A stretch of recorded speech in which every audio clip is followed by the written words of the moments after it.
Well, this building, it was rocking last night as the Pacers took this all-important Game 3 in this very arena. They are now only 2 games away from their first NBA title. Of course, you see the ABA championships right there. And what a panel we have for you today. These gentlemen sitting next to me, they have combined for 464 playoff games. Legs clocking in with 3 of those playoff games. Udonis, Haslem bringing the rings, making sure the hardware. Beautiful. Kendrick, Perkins, Danny Green. I'm Malika Andrews. Gentlemen, why don't we get to this highlight from last night, see who has got one step closer to joining UD with one of those rings here.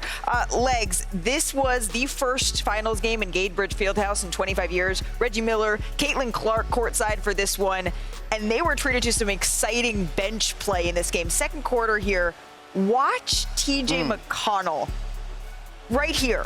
Look at this flurry. I mean, you talk about a 4-minute burst that really flipped this game on its head right here with the energy gave him, the hustle with the steals, the offensive rebound, great vision, find somebody. What a sequence there from McConnell, who was just a pest really all game long here. But he wasn't done just a couple of minutes later, Legs. This is a great job. I love when you attack Oklahoma City one side of the floor, that weak side slash is available because they all watch the ball. And here's TJ McConnell again after the assist. Comes up in the backcourt, forces another turnover. And he is all the way fired up. So, though, was Benedict Mathurin in this game, UD. I mean, he's their third leading scorer in the regular season. He's a guy that struggled. But I tell you, TJ McConnell's energy early got him an early layup. And when you're struggling as an offensive player, you need to get something early. I think that sparked him. His 27 points off the bench, the most by a player off of the bench in a finals game since Jason Terry did it. Here we go again. In 2011. Who was the coach of that team? Oh, yeah, it was Rick Carlisle, too. But the Stars, they stepped up big in this one, Perk.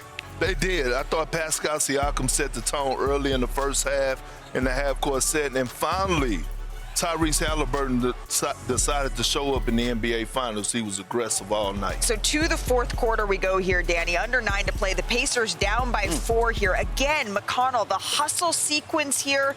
Nembhard gets it, gets the floater to go. This is what he does. He hangs around, he steals, he gets active, aggressive layups or points or just possessions that gives you your whole building energy. This one was just absurd to me. He became the first player to have 10 points, 5 assists, 5 steals off of the bench in a finals game since steals became official in '74, and they didn't slow down, Legs. No, you see how quickly Tyrese Haliburton got into that. You give it up, chase it, had the defense retreating, and he just stopped on a dime because he was in a great rhythm from the beginning, really. Dad is loving it, too, on the sidelines, and then here we go again. He's looking, and watch the attention he draws from OKC defense. Here comes Got to box out. You know he's high-flying. He had big plays down the stretch, not only on offense, but defense. He had a big block, which kind of was a turning point, momentum shift for the game. And then 1:20 to go here. SGA can't quite get that one to go. That's his patented shot here, Perk. Yeah, but you could tell he was tired, man. The Pacers did a great job of searching them out on the defensive side of things, making them use a lot of energy. Here's Tyrese Haliburton earlier today. We're taking it a day at a time and just focusing on what's in front of us. And then I think that just trickles down. You know, I think our jobs, me, Pascal, Miles, James, you know, as leaders is to, you know, continue to share the same message that Coach has. And, you know, there's nothing to get excited about right now. You know, we're still a long way away, and you just got to take it a day at a time. As far as stress, like, that should be heightened right now. You know, you're playing in the NBA Finals. You know, there should be a higher sense of urgency, a higher level of stress. Your spit should taste different, all those things, right? Like, this is a lot of fun. And it's a lot of fun to watch this Indiana Pacers team, the way that they were able to gel really from the jump here, Legs. How did they get this done? Yeah, he's smiling. He's happy. You know why? Because he got loose. He felt freedom. It looked more like the offense that we've come to know with Indiana Pacers. I just thought their intent early was exactly what we've been watching for the last 4 months. They made a determination to get earlier shots in the clock. You look at game 2, I mean, consistently, they were in the last 5 seconds of the shot clock, but defensively, I thought their attention to detail and containment of the ball at the point of attack was everything. Physicality, body placement. Take a look at this one, and he's trying to get to the middle of the floor. That's where he wants to operate. A lot of want to, fighting over the screen. But watch Miles Turner. He's not going to give up on this until he has him corralled. You see another defender, Nesmith, waiting, and then Haliburton just reading that weak side. To me, we talked so much about the Pacers offense and when were they going to get on track. I thought if they don't get the ball containment under control, It doesn't matter what they do offensively. They controlled SGA in this game. And also the ball containment, which you talk about on that pick and roll, when we saw Miles Turner up on that pick and roll, a lot of times they've not forced SGA to use the pick and roll. He's been able to reject those pick and rolls, get straight downhill with no defender, and get to his shot. That particular time, he had to use the pick and roll where the help was at. Yeah, for sure. And the thing we've been talking about in games 1 and 2 is Indiana, we have not been able to see them run.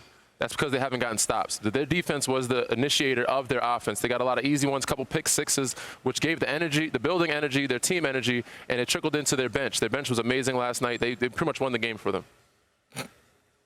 Go ahead. Go ahead. I mean, the elephant in the room is, or in the arena, was Tyrese Haliburton, right? He finally arrived to the NBA Finals. To us box score watchers, right? Yeah, I'm watching the box score when it comes down to you. The first game in this series that he actually outplayed SGA. He outplayed SGA, and I thought that was the thing for me. Being aggressive is one thing going downhill, but I thought it opened up so much. They didn't know how to play him. They didn't know if they were going to trap. Yeah. They didn't know if they were going to go under the screen. And Rick Carlisle, shame on you. Tricky Ricky. He lied to us. He lied to us, but I wasn't fooled by that after what he said in game 2 in the post-game interview. You remember he said, oh, yeah, SJ, you could pencil him in for 34. He was lying his ass off. He trapped the hell out of him, didn't he? Yes. In that game 3, great overall physicality, but Tyrese Haliburton, I got to give him his flowers. But if I would have said to you guys before this series started, hey, Benedict Mathurin is going to be the first player to 20 points for this Indiana Pacers team, and they're going to be up 2-1, what would you have said to me? I would have said, hell yeah. I picked him yesterday. He knew. I said Benedict. And I'm going to tell you something. I'm with you, Perk. I don't know what's going on in Canada. I don't know what's in the middle. They got something. I don't know what's going on in Canada. I'm trying to tell you. This is the guy who we've been looking for. He was their third leading scorer through the regular season, and people forgot about him. Yesterday, he got going from all 3 levels. He was able to hit the 3. And I'm telling you, when you're a scorer and you're struggling, an easy bucket by T.J. McConnell just to get you a layup means all the difference. And I think that really helped catapult him yesterday. And his mom and his sister came to the game, too. I think Clearly, this was a very comfortable team back at home. They know these nets. Defensively, it was the best showing we've seen on Shai Gilgeous-Alexander, I think, so far in this series. 100%. It's like Perk and UD was saying, they switched up their coverage defensively. They trapped him some, they corralled him, and the others showed up on the bench and started with Mathurin. But if you would have said Mathurin would have been leading the score, I would have said you're crazy. I'd have been But it just goes to show how deep this team is. They're so good. They have night in, night out. It could be Obi Toppin, it could be Nesmith, it could be T.J. McConnell, it could be Mathurin. They have so many guys that can score from the multitude of levels that they don't need Tyrese Haliburton to have 30 every night for them to win. But that goes to show you how deep both of these squads are, because all the Pacers did was get their lick back at the crib. So we saw Ben go for 27, but we also had Aaron Wiggins who went for 20 at home in game 2. And Alex Caruso. Yeah, and Alex Caruso. So, I mean, it just goes to show you the depth of both of these squads. Coming in the series, I didn't have Ben or Aaron Wiggins on my bingo card. Yeah, I didn't know what that one is. What do you think? Let's take a listen to the other side of all of this, because this was a little bit of a flat performance from the Oklahoma City Thunder, but that's something that we've come to know that they do here in these game 3s. Here's what they had to say. How much did you feel like those body blows made fatigue a factor? How can you mitigate that and try to fight through it, figuring they're going to take a similar approach? Yeah, you got to suck it up. You have to. There's maximum 4 games left in the season, and it's what you work the whole season for. It's what you work all summer for. So the way I see it is, you gotta suck it up, get it done, and try to get a win.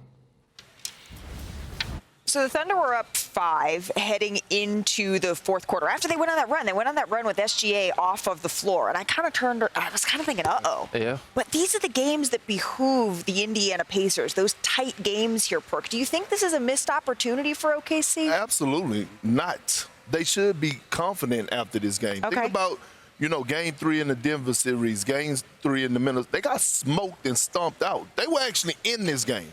And a few mistakes on their side. See, the Thunder, this team is a team of film, right? Like, they go back and they watch film and they could adjust. The great thing about it, they had mistakes throughout this game that they actually can control, right? Like, we saw those turnovers in the inbounds. Like, you could control that.